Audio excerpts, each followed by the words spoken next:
Hello, little ones, and welcome back to another episode of E-maginative Stories.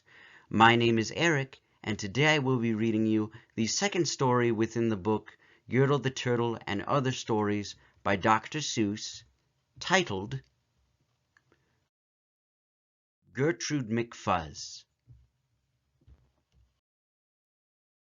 There once was a girl bird named Gertrude McFuzz, and she had the smallest plain tail ever was.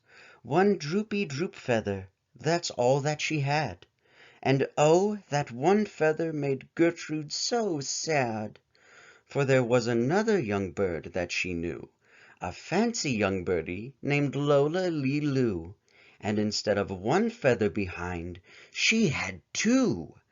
Poor Gertrude! Whenever she happened to spy Miss Lola Loo flying by in the sky, she got very jealous. She frowned and she pouted. Then one day she got awfully mad and she shouted, "This isn't fair! I have one, she has two. I must have a tail just like Lola Loo." So she flew to her uncle, a doctor named Dake, whose office was high in a tree by the lake, and she cried, "Uncle Doctor, oh please, do you know of some kind of pill that will make my tail grow?" "Tut, tut," said the doctor. "Such talk, how absurd! Your tail is just right for your kind of bird." Then Gertrude had tantrums. She raised such a din. Then finally her uncle, the doctor, gave in, and he told her just where she could find such a pill, on a pillberry vine on the top of the hill. "Oh, thank you," chirped Gertrude McFuzz as she flew right straight to the hill where the pillberry grew. Yes, there was the vine, and as soon as she saw it, she plucked off a berry. She started to gnaw it. It tasted just awful, almost made her sick. But she wanted that tail, so she swallowed it quick. Then she felt something happen. She felt a small twitch, as if she'd been tapped down behind by a switch. And Gertrude looked round, and she cheered, "It was true! Two feathers, exactly like Lola Loo." Then she got an idea. "Now I know what I'll do. I'll grow a tail better than Lola Loo. These pills that grow feathers are working just fine." So she nibbled another one off of the vine. She felt a new twitch, and then Gertrude yelled, "Wee! Miss Lola has only just two, I have three. When Lola Loo sees this beautiful stuff, she'll fall right down flat on her face, sure enough. I'll show her who's pretty. I certainly will. Why, I'll make my tail even prettier still." She snatched at those berries that grew on that vine. She gobbled down 4, 5, 6, 7, 8, 9. She didn't stop eating, young Gertrude McFuzz, till she'd eaten 3 dozen. That's all that there was.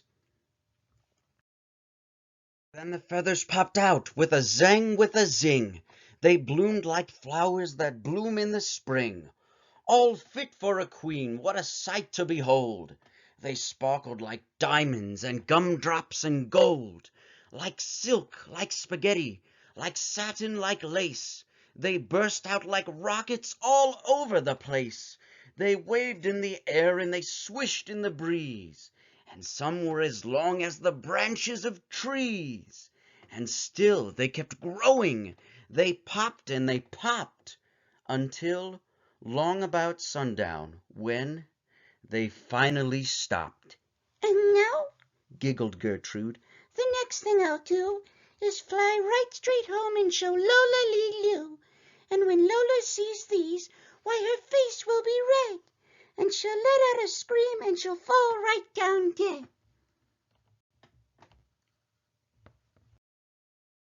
Then she spread out her wings to take off from the ground. But with all of those feathers she weighed 90 pound. She yanked and she pulled and she let out a squawk, but that bird couldn't fly, couldn't run, couldn't walk. And all through that night she was stuck on that hill, and Gertrude McFuzz might be stuck up there still. if her good Uncle Dake hadn't heard the girl yelp. He rushed to her rescue and brought along help. To lift Gertrude up almost broke all their beaks, and to fly her back home it took almost 2 weeks, and then it took almost another week more. To pull out those feathers, my Gertrude was sore.